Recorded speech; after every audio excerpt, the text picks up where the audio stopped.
Hello नमस्ते, कैसे हैं आप सब लोग। चलिए आज बात करते हैं स्टैचू ऑफ पीस के बारे में। हमने सुना है स्टैचू ऑफ लिबर्टी के बारे में, स्टैचू ऑफ यूनिटी के बारे में।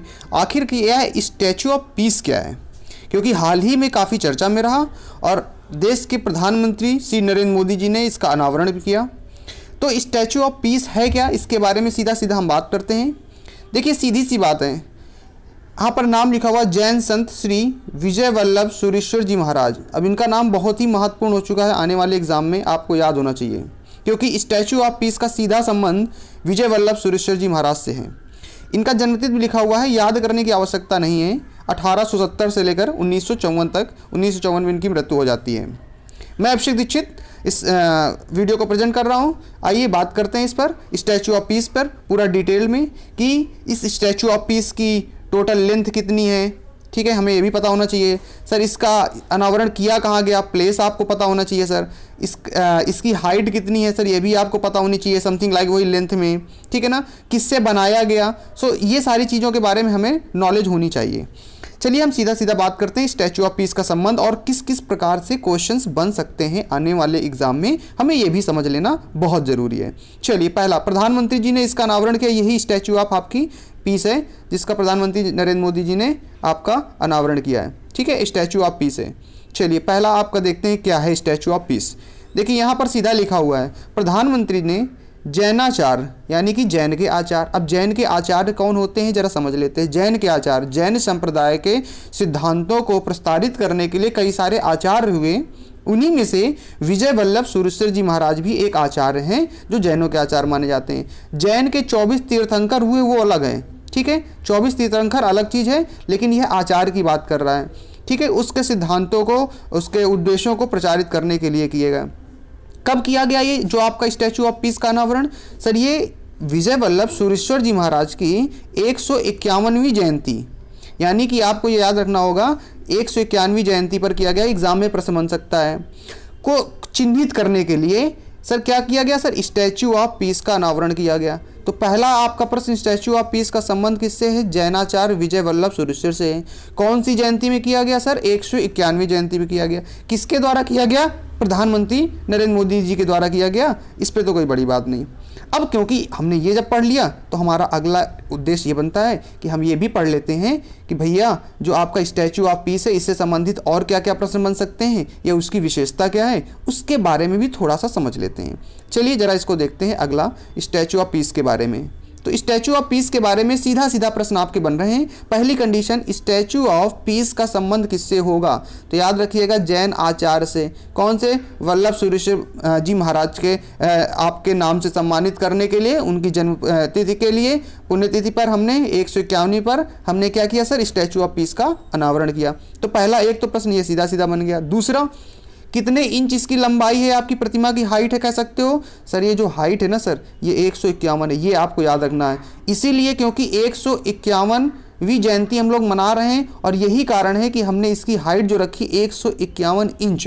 अब आपको याद रखना है 151 इंच है, मीटर है, इस तरह आपको कन्फ्यूज किया जाएगा। तो 151 इंच आपकी इसकी लेंथ रखी गई है प्रतिमा की।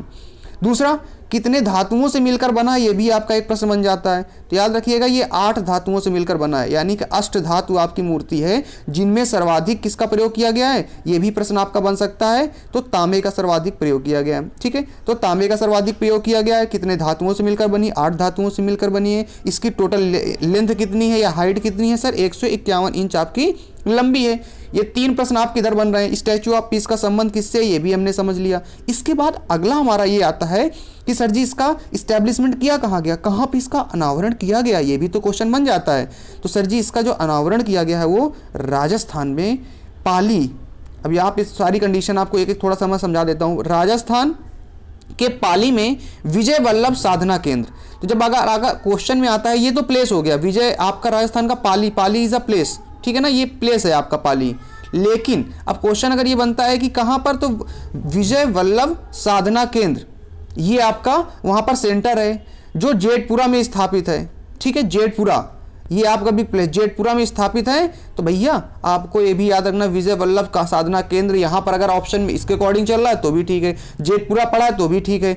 It depend on the question में क्या पूछा गया और ऑप्शन क्या है।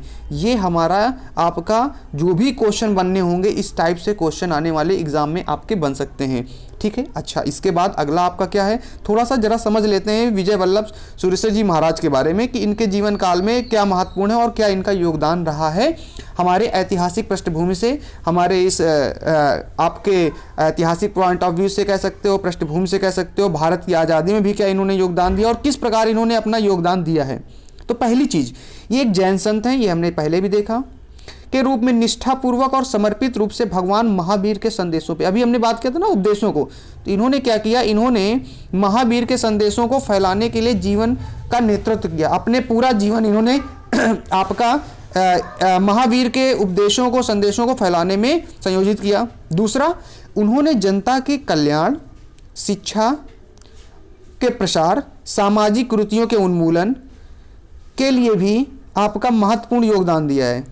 यानी कि कह सकते हो इन्होंने शिक्षा में भी काम किया है, जनता के कल्याण के लिए भी काम किया है, और सामाजिक कुरीतियाँ जो भी समाज, जैसे सती प्रथा है या बाल विवाह हो गया, विधवा पुनर्विवाह, ऐसे बहुत सारे काम किए गए। इसी प्रकार समाज में बहुत सारी बुराइयां हैं, उनको दूर करने में भी काम किया।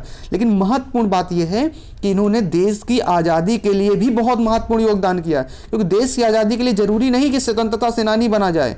कविता, निबंध, भक्ति भजन, इसके माध्यम से जो लोग आज़ादी में भाग ले रहे हैं उनको प्रेरित करने के लिए इन्होंने ये सब काम किए हैं। कविताएं लिखी हैं, निबंध लिखे हैं, जिससे लोगों के अंदर जागरूकता फैले।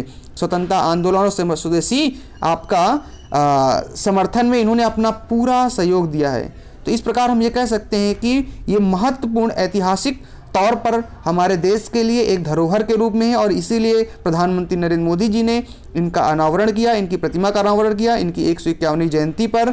और ये हमारे देश के लिए, हमारी सभ्यता और संस्कृति के लिए बहुत ही प्रतिभाशाली थे और महत्वपूर्ण है, जिनकी याद में हमने इनका अनावरण किया और आने वाले समय पर लोगों के लिए एक मिसाल होंगे। ठीक है, आज के लिए इतना ही। मिलते हैं अगले वीडियो में किसी एक नए टॉपिक के साथ में, एक नए करंट अफेयर के टॉपिक के साथ में, जिससे मैं प्रयास करूंगा आपको पूरी इन्फॉर्मेशन दे सकूं। वीडियो अच्छा लगा हो तो आप इसे लाइक, शेयर और कमेंट जरूर करें। Thank you, have a nice day.